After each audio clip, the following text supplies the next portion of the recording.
Hey, listen, Mother's Day is coming up, right? This weekend. And so we're thinking about some stories about mom. I know Ninja's got some about her mom that when she was growing up. Yes, the story I think about immediately, I go back to fourth grade, and my parents are dropping me off at children's church, and my mom says, "Okay, see you later, Squirt."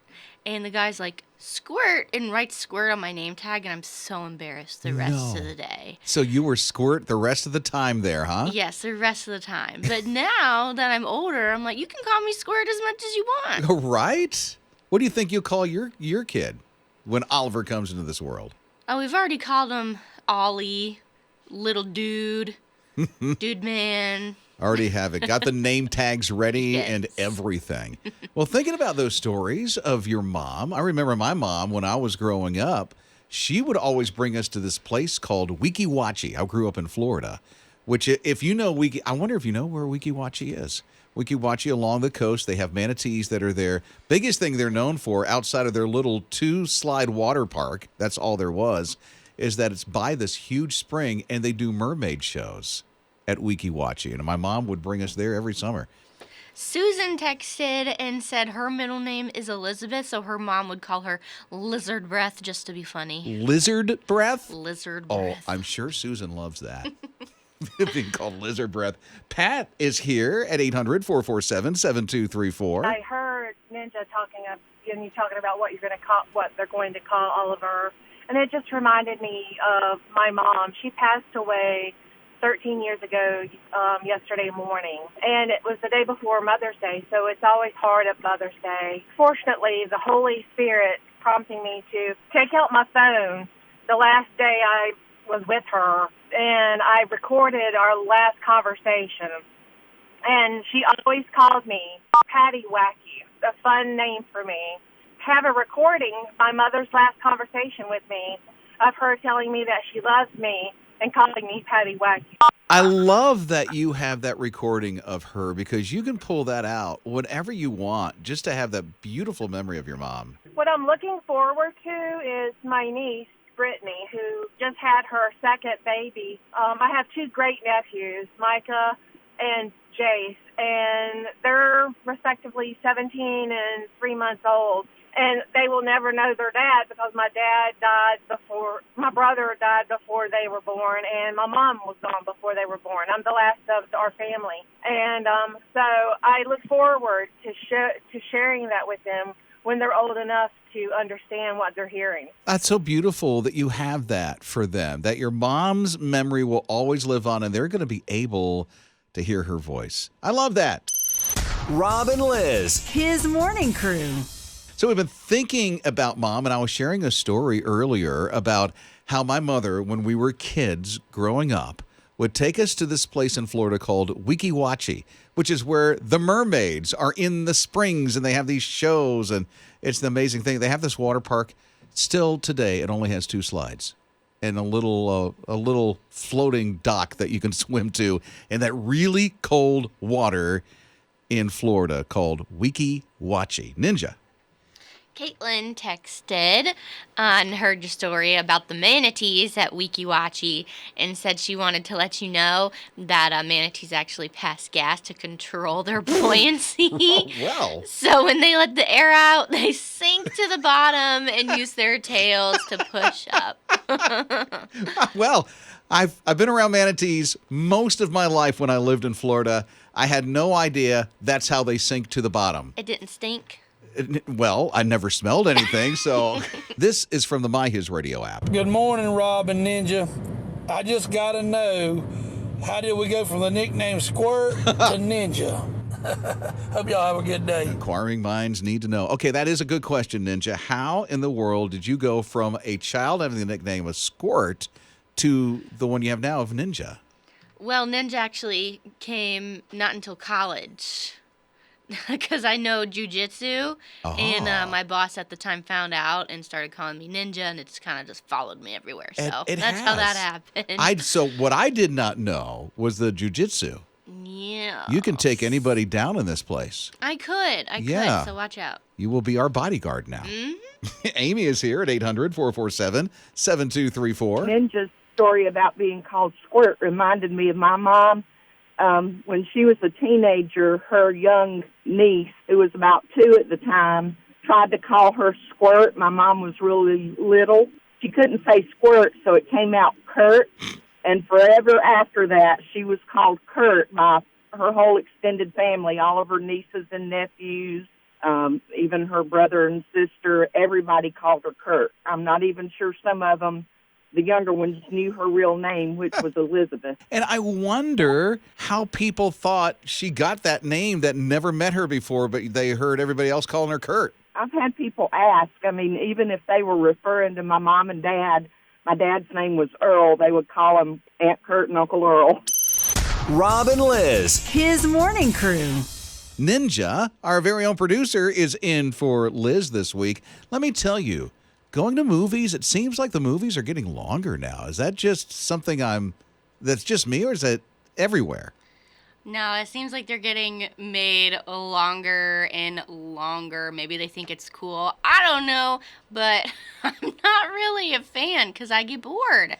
And that seems to be a common response from people, is that people are done with long movies. Well, especially when you go to the theater and they're so long. And if you get one of those big honking things of a drink that they sell at the movie theaters, you got to go potty at some point. You can't hold it for 4.5 hours. Yeah, whereas at home, you can pause it. Exactly. That's where I watch most of my movies, is at home now, especially because of these long ones. I know Jake goes to the movies a lot. What are you feeling about these long movies? I think it's subjective. I think that it depends on the movie. Like, if it's a Marvel movie, yeah, you need to take your time with that. But if it's like for instance, one of the best movies that came out last year was Oppenheimer. Did that need to be 3 hours? No. No, and but at least it was really good. And at home, you can go past some of those racy scenes. I was shocked. I'm like, oh my word! And it was forever. It took me 2 days to watch that. Oh thing. yeah, no, it was a long one. It was. And Scott, he'll sit in a movie theater forever. That's where he takes his naps.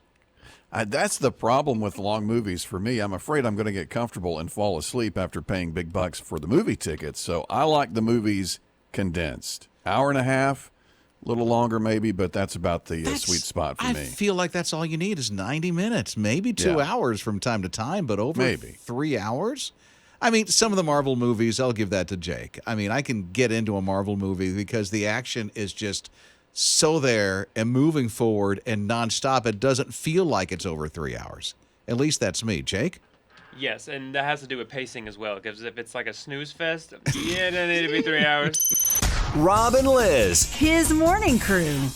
This is amazing to me to see AC, who's 14 years old, he's in the 8th grade, right?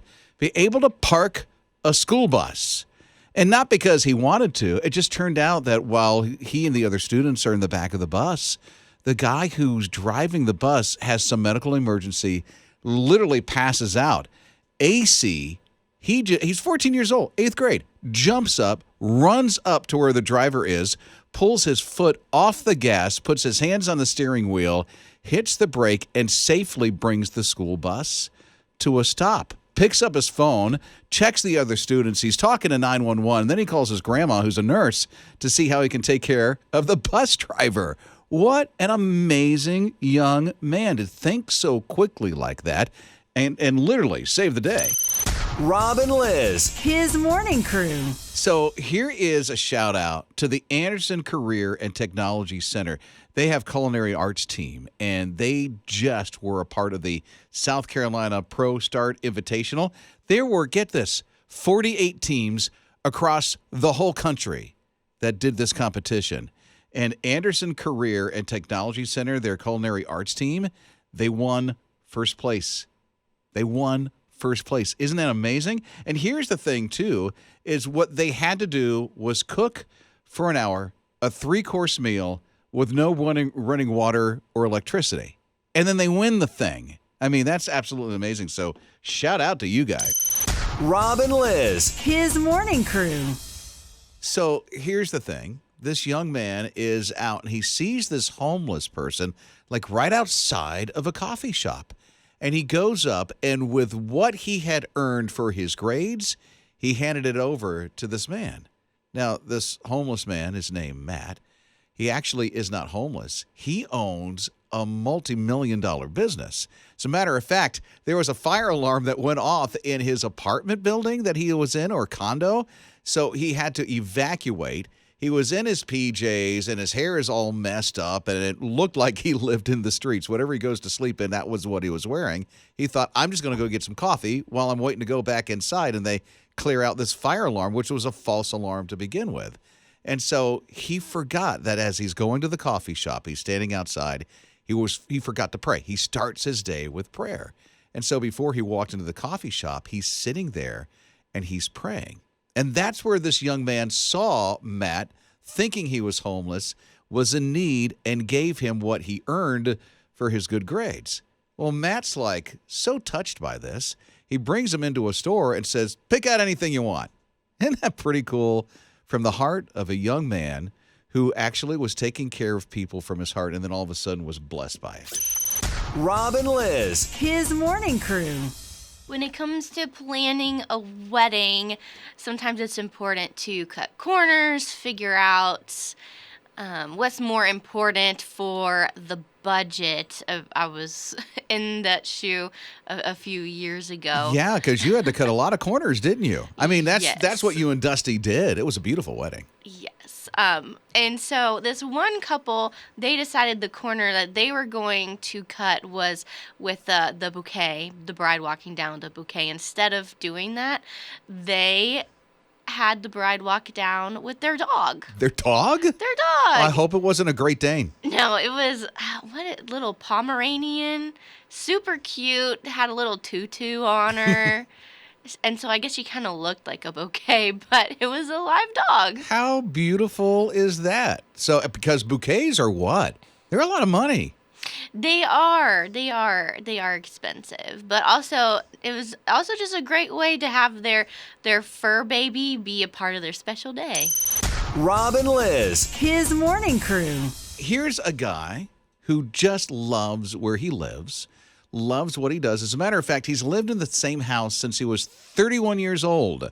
He's a little older now, and even though he's a little older, he still likes to be independent, live in his own house, drive his own car. Vincent has lived in his same house since 1945, which means he's 110 years old. Let me tell you, when you see Vincent, you can look at him and go, there's no way he's 110. No way. He looks like he's in his 70s. He's walking around. He's in his own home. He's driving himself everywhere, which some people will go, wait a minute. A dude that's 110 behind the wheel? That sounds dangerous. No, this guy's kept himself in shape. He is amazing. He is sharp, and that is Vincent. And I look at Scott, and Scott's like, I'll do what I do until the day I die. I like this guy, Vincent, because I'm the same way. I like my mobility, and I like being able to go places, and that's me. I want to drive as long as I can. You know? But I don't know if I'll ever make it to 110, but as old as I can get, I'm going to drive, hopefully. I'm telling you, that just goes to show you, keeping yourself in shape and healthy and doing those things. And I know that's not going to happen for everybody, but if you can try to do everything that you can to stay healthy like Vincent, I mean, he inherited some good genes or something, because at 110, still living on your own, going to get your own groceries, volunteering at places, still doing things, driving his own car, which looks like a really old Mustang Ford. That's nice. I know, right? Yeah. Just really good. So I can't imagine just being able to get out of bed at 110, let alone doing all the things that he's doing every day. Getting out of bed in your 50s is like a miracle. Rob and Lizz. His morning crew. So grateful that you're along with us today. Liz is not with us, but she will be back really, really soon, caring for her mom. Thank you so much for praying for Liz during this really rough season in her life as she's trying to find the right care for her mom right now. That's what she's doing today. Drew Carey, I'm pretty sure you're familiar with that name because he took over The Price is Right. And here's what he just said recently. I'm going to do this forever. He's going to do this until the day that he passes on. Isn't that something? I know that there's so many people that love what they do that they will just keep it on until the very end. I wonder if there's something that you could do like for the rest of your life and never stop doing. I love this. I mean, get to spend mornings with you. I don't see myself ever stopping either, so I get what Drew Carey is saying, but I wonder what that would be for you. Rob and Lizz. His morning crew. So here's the thing that we're seeing, that there are a lot of people who use their vacation to work remotely, meaning that if they're a remote worker, they kind of like sneak off on vacation and still work while they're on vacation, so they don't have to use their PTO. I don't know if you know anybody like that. I've never seen. Well, I will say that I've had to go and work at a vacation sometimes, like maybe an hour or two here or there, but never used it like a full vacation and a full PTO. I don't know if anybody that I know has done that. I know when Scott goes on vacation, he unplugs. You cannot text this guy worth anything. He's out at the beach with his toes in the sand. That's right. Got my beach tent. That's what I like to do. Get my beach tent.